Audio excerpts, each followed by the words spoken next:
Hola, en este video abordaremos el neoclasicismo y veremos cómo este repercutió en México, así que comencemos. El neoclasicismo o neoclásico fue una corriente surgida en Italia en la segunda mitad del siglo XVIII. No obstante, fueron los franceses quienes le dieron un gran impulso.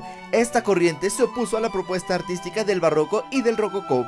Las características generales son las siguientes. Tenían como propósito la educación y la moralización de la sociedad. Consideraron los principios estéticos del mundo grecolatino como las líneas rectas, la cara inexpresiva o los materiales empleados como el mármol. Buscaron el equilibrio y la proporción, es decir, rechazaron la exageración planteada por el barroco y el rococó. Resaltaron la calma, la virtud y el autocontrol. Pretendieron que los temas y valores tratados fueran universales, de ahí que se hable de libertad, heroísmo o autodominio.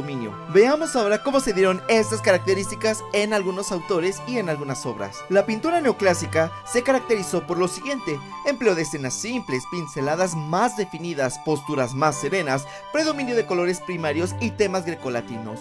Observa la muerte de Sócrates y ve cómo contrasta con el columpio que pertenece al rococó. Ve por ejemplo cómo en la primera hay un escenario más austero y en la otra se ve sobrecargado.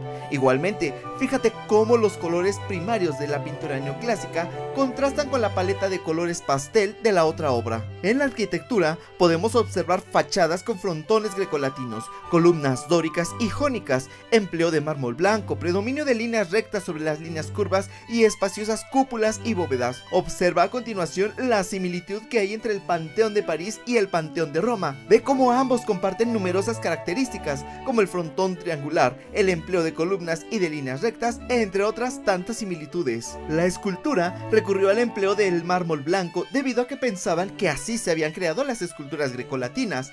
Además, hay superficies pulidas, líneas puras de contornos bien delimitados y rostros que reflejan expresiones y sentimientos moderados.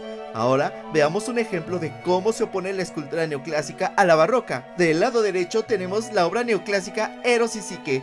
Del izquierdo está el éxtasis de Santa Teresa. Veamos por ejemplo cómo se opone la expresión en los rostros.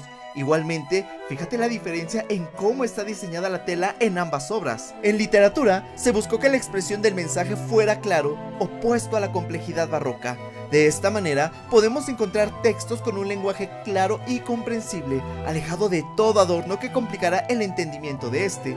Aunque se cultivó más la prosa que el verso, esto no quiere decir que este no haya sido relevante.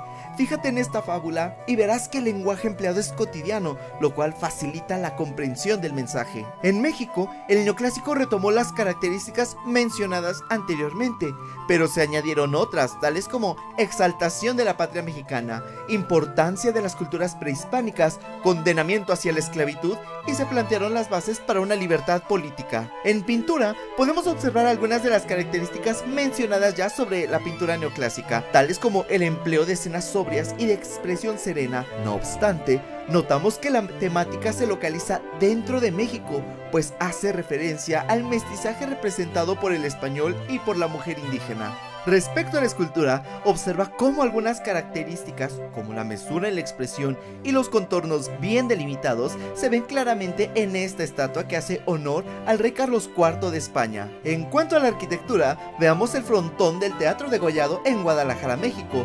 Ese frontón triangular junto a esas columnas, ¿te recuerdan alguna de las obras vistas hace unos segundos? En literatura, uno de los géneros importantes en el neoclásico mexicano fue el ensayo. En esta obra intitulada Historia Antigua de México, el escritor tiene como finalidad destacar los valores de la sociedad mexicana y específicamente del mundo indígena. Estos son solo algunos ejemplos de cómo el neoclásico impactó en el arte y cómo llegó a México para ser retomado y llevarlo a la propia creación. Esto es todo por ahora. Antes de que te vayas, no olvides darle like al video, compartirlo y suscribirte. Hasta luego.